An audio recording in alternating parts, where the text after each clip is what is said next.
Ladies and gents, welcome back to the tube. I hope you are doing absolutely amazing. Today, a little bit of a different video. We're not training, we're not doing a full day of eating.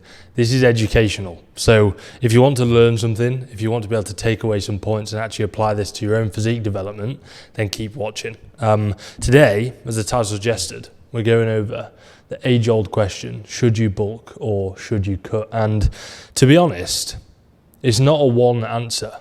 Like, this video would be very, very short if I could just go, oh, you need to bulk. And that's not what we're going to do. So I'm going to take you through the processes. I'm going to take you through a step-by-step guide so that you know exactly what to do as soon as you finish watching this video. The biggest thing I can say to you is just apply what I say in this video. Like, don't come away from this video and go, oh, that was good, and then just leave it there. You need to listen to this. You need to apply it to your personal situation as best you can, and I promise you, you will start progressing. So first things first, no matter what position you're in, by the way, let's throw up a little screen recorder on my iPad here. No matter what position you're in, the first step that I recommend is to initiate the priming phase. And this is pretty much something that we do with probably 80% of the people that come through the coaching, is go through this priming phase. And it's a fancy word. Basically, all it means is get your body in a position to be able to make a decision off the back of it and to be able to make changes, and the changes to actually be worthwhile. So in this priming phase, there's a couple of goals. Goal number one is to find maintenance. So basically what maintenance is the amount of calories that you need to eat to maintain your body weight, for it not to be going up, not to be going down, just holding your body weight. Let's say you're 80 kilos, you should be able to hold 80 kilos across like a 2-week period.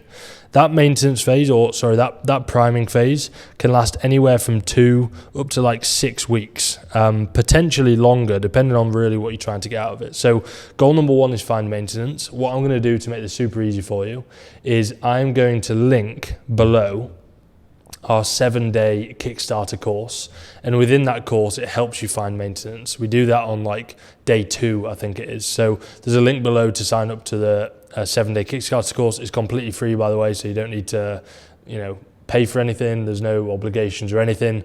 It's just advice. So go ahead, sign up to that, and that's going to help us go through this process on this video. So find maintenance, use the 7-day Kickstarter course to work that out. Once you've got that maintenance and nailed maintenance, you're good to go. Goal number 2 of that priming phase is to get into a routine. And this is a routine with your training, and it's also a routine with your nutrition, and a routine with your recovery. That way, when we go into the following phase, whether that be a bulk or a cut, we can make sure that you are actually able to make the changes and be consistent with those changes. So there's absolutely no point saying, oh, I'm going to go into a cut and then not being able to be consistent with the calories that we set for that cut. So same with your training. There's no point going into a bulk or even a cut and start putting food into you, increasing your calories, and your training not be consistent, because that way you're just going to get fat. You're going to get more fat, and that's not the goal here. So you have to lock into a routine, make sure that you are training consistently, eating consistently, and recovering consistently, aka getting your 7-8 hours of sleep, making sure you're waking up at a similar time each day, and just get these recovery habits in place, hitting your protein targets, etc. So you're now in a position where you've nailed all that in. We've completed the priming phase. It's taken between 2 and 6 weeks, depending on how long it really takes you to take action. Have you found your maintenance? Have you got that routine in place? If so, then we're probably ready to move on. Now, step 2 is decision-making time. And this is where we can either go into that cut or go into the bulk. So there's a few questions I want you to ask yourself here to help you decide which one to go for. Number 1 is the immediate goal. And by immediate goal, I mean, what do you want to achieve and how quickly do you need to achieve it? So let's say you've got a holiday coming up and you've got 3 months for that holiday. Realistically, going into a gaining phase, into a bulk, if you've already got a decent amount of body fat and you've not got very much muscle, you're in that skinny fat position, in 3 months going into a bulk, you're not going to see the progress you want to make. And that's why for the majority of the skinny fats, I would recommend going into a cut. And we're talking probably 80-90% of you would be better off going into a deficit to pull back on body fat. And honestly, the main reason for that is because it gets you quick wins. It gets the motivation going, it gets you feeling good about yourself, and then you're into your whole fitness journey. Trying to go into a bulk and not seeing progress or visual progress for a long time can be quite disheartening, which is why I really recommend pulling back body fat first for the most of you. But anyway, immediate goal, what is it? Is it short term? If so, it's probably best to get into a cut. So then the second thing we need to ask ourselves is, what is your current position? And this is gonna drastically impact, sorry, I can't talk and write at the same time. This is gonna drastically impact the decision that we make to whether to go into a cut or whether to go into a bulk. If you have a lot of body fat already, it's not gonna be a good idea to go into a bulk, which is why I say majority of you are going to be better off going into a cut. Now, if you are very lean already, there's absolutely no need to do that, and understand that you need more muscle to get that condition that you're looking for. So if we do some little drawings here, if you are more like the stick man, I'd recommend going to a bulk. If you're a bit more on the skinny fat side of things, you've not got very much muscle, your arms are quite thin, but you've got a bit of a belly on you, something like this guy, then it's that's an atrocious drawing. If you're looking like this guy, then it's probably best to go into a cut. So just make sure you assess your current position. If you're skinny, if you've not got very much muscle and you're quite lean, then let's go into a bulk. If you're skinny, but you've actually got quite a lot of body fat hanging around your stomach, then it's probably best to clear that off, get some really quick results, and then go into a gaining phase. So I guess that's like the question answered, whether you should go into a cut or a bulk. To summarize there, first of all, prime, find maintenance, get into a routine, and have all that unlocked for a couple of weeks.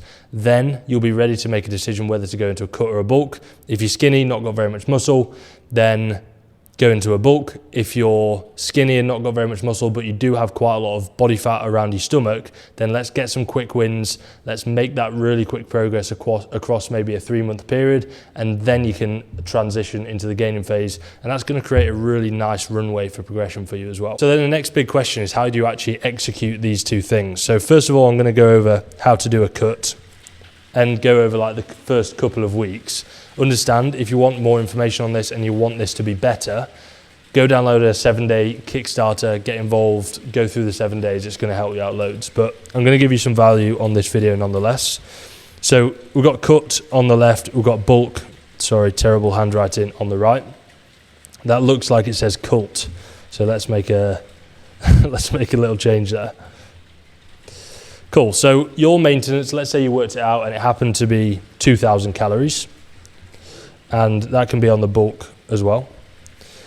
If your maintenance is at 2,000 calories and you need to pull off body fat, you need to get into a deficit of around about 500 calories. And you want to do this through a combination of putting in some cardio and also being in a deficit from your nutrition. So the immediate change we're going to make is go from 2,000 intake of food down to 1,600.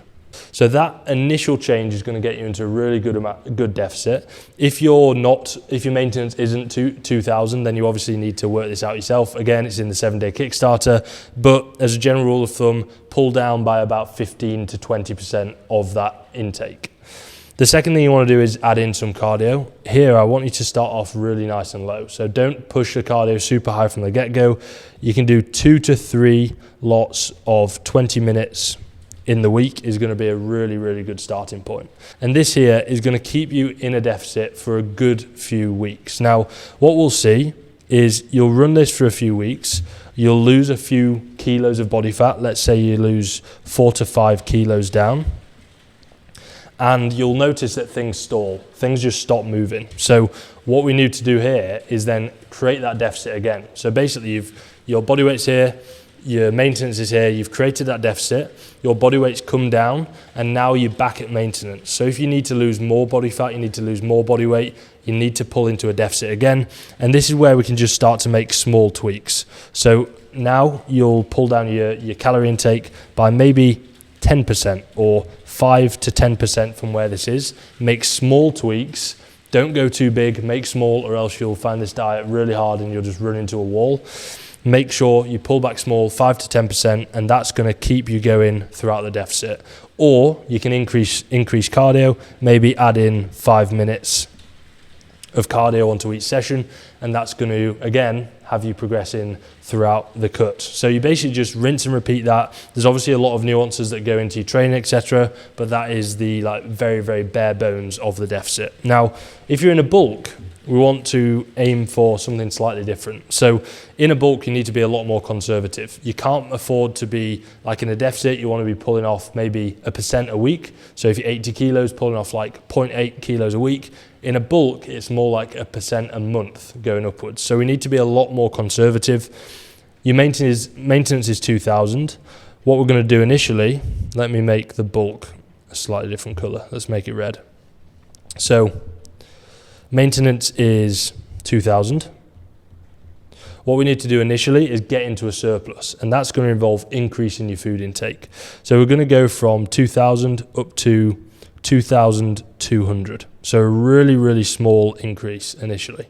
So what's going to happen is you're going to go through the first week. Let's say you're 80 kilos. And you're going to notice after 2 weeks, probably your body weight's pretty much stayed the same. So you end up being 80 kilos after 2 weeks anyway. So you get to that point and you say, those increases I made actually didn't make too much difference. So what I'm going to do now is just add in small amounts on a weekly or bi-weekly basis to try to push my food up. It's going to help your training performance. It's going to get everything moving in the right direction. But don't be too aggressive. So in this instance, after week 3 or 4, you might go up to 2,300. So you could do that by adding in 25 grams of carbs, for example. And with this, you might last maybe 4-6 weeks. So we'll go 6 weeks later.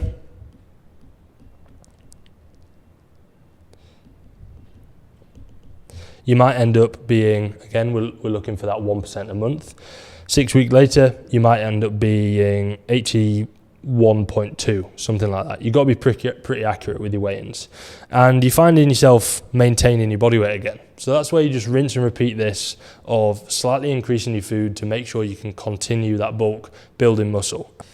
And with the bulk, you really need to be going for something somewhere between 6 all the way through to like 18 months if you want to. Now, as a beginner, first bulk, let's go for the shorter one. Let's go to 6 to 9. Even if you're more advanced, you might not need a really long gaining phase, but somewhere in that 6 to 18 month range. In a deficit, it obviously all depends on how much body fat you've got, but this could be somewhere between 8 and 24 weeks, which is going to be 6 months, again, depending on how much body fat you've got. If you're skinny fat, which is, I guess, what this video is all about, you're not going to need that long. It might be 8 to 12 weeks, something like that. So that's, again, really the bare bones from a calorie perspective about what you need to do if you want to go into a cut or if you want to go into a bulk, and how to fix the skinny fat pandemic. So hopefully this has helped. Again, just talking about calories here, there's loads more to touch on in terms of training, in terms of habits, in terms of sleep.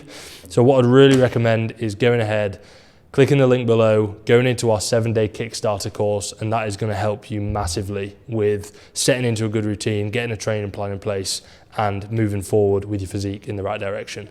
So guys, I hope this has really helped. If you've got any questions, feel free to put them down below, and I will speak to you in the next video. Ciao.